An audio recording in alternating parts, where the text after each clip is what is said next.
ఒక్కరోజే 5,000 కోట్లు అప్పట. జూలైలో 9,000 కోట్లు రుణభారం, 3 నెలల్లో మొత్తం 17,000 కోట్ల అప్పులు. ఆర్బీఐకి సమాచారం ఇచ్చిన రాష్ట్ర ప్రభుత్వం ఇప్పటికే గత నెలలో 2,000 కోట్ల అప్పుల మొత్తంపై కిక్కురుమాన్న ఎల్లో మీడియా. చంద్రబాబు చెబుతున్న సంపద సృష్టి ఇలాగైనా విస్మయం వ్యక్తం చేస్తున్న ఆర్థిక నిపుణులు. ఒక్క రోజులోనే 5,000 కోట్ల అప్పు చేశారట. ఒక్క జూలై నెలలోనే 7,000 కోట్ల అప్పట. గడిచిన జూన్ నెలలో 2,000, మొత్తం 9,000 కోట్ల అప్పు చేశారని ఆర్బీఐకి రాష్ట్ర ప్రభుత్వం స్పష్టంగా చెప్పింది. ఇదే ఎల్లో మీడియా గత 5 సంవత్సరాలుగా రాష్ట్రాన్ని జగన్మోహన్ రెడ్డి, రాష్ట్రాన్ని శ్రీలంక చేస్తాడు జగన్మోహన్ రెడ్డి, రాష్ట్రాన్ని థాయిలాండ్ చేస్తాడు జగన్మోహన్ రెడ్డి, ఇట్లా రకరకాలుగా చెప్పారు. మొత్తం అప్పులమయం అయిపోయింది. ఇక అప్పులు తీర్చే పరిస్థితి లేదు, దివాలా చేసింది రాష్ట్రం అన్న. మరి ఇలా ఒక్క నెలలోనే ఆయన ఎక్కి ఇంకా నెల కూడా కాలే, ముఖ్యమంత్రి కుర్చీ ఎక్కి నెల కాగతాలకే 9,000 కోట్లు అప్పు చేస్తే ఈ ఎల్లో మీడియాకి ఎందుకు కనిపించట్లేదు? దీనిపైన అప్పట్లో యాగి చేశారు కదా, ఆగమాగం చేశారు, గాయి చేశారు. ఇవాళ ఎందుకు మాట్లాడట్లేదు, ఎందుకు రాయట్లేదు అంటే చంద్రబాబు నాయుడు గారు చేసిన అప్పు అయితేనేమో అది సంసారం, వేరే ప్రభుత్వం ఉండి అప్పు చేస్తే అది వ్యభిచారం అన్నట్టుగా మీరు క్రియేట్ చేసే ప్రయత్నం చేశారు కదా. దీన్ని ఏం జర్నలిజం అంటారు అని చెప్పి ఆయన ఎల్లో మీడియాని అడుగుతున్న పరిస్థితి ఇలా సాక్షి పేపర్లో. ఇది వాస్తవం. పదే చంద్రబాబు నాయుడికి సంబంధించిన పత్రికలు ఏం చెప్పినాయి? చంద్రబాబు నాయుడు గారు వస్తే సంపద సృష్టిస్తాడు, అప్పు చేయడం ₹1 అన్నారు. ఇవాళ ఒక్క నెల కూడా కాగతలకి 8,000-9,000 కోట్ల రూపాయలు అప్పు చేశారు.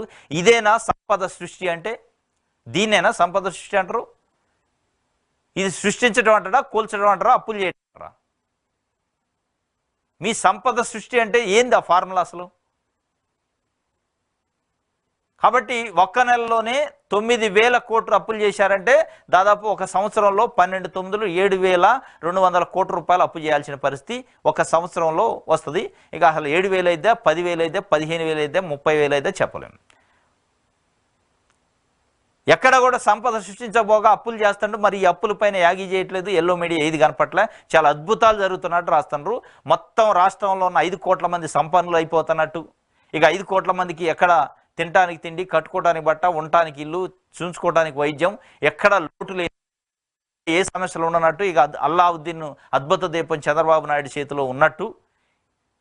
ఇక మొత్తం సృష్టిస్తారు, సృష్టి మయమైపోద్ది అన్నట్టు చెప్తున్నారు.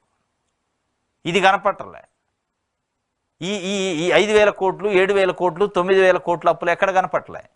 ఇది చాలా అద్భుతం. ఇది బటన్లో కూడా అనిపించలే.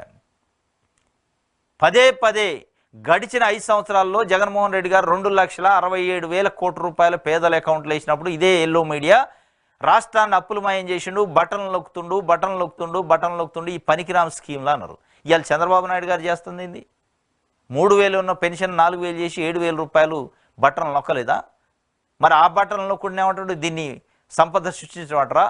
9,000 కోట్ల రూపాయలు అప్పులు చేసి పెన్షన్లు ఇచ్చే కార్యక్రమం మొదటి నెలలోనే స్టార్ట్ చేసి దాన్ని ఏమంటారు అనేది రాసే పరిస్థితి లేదు, అడిగే పరిస్థితి లేదు.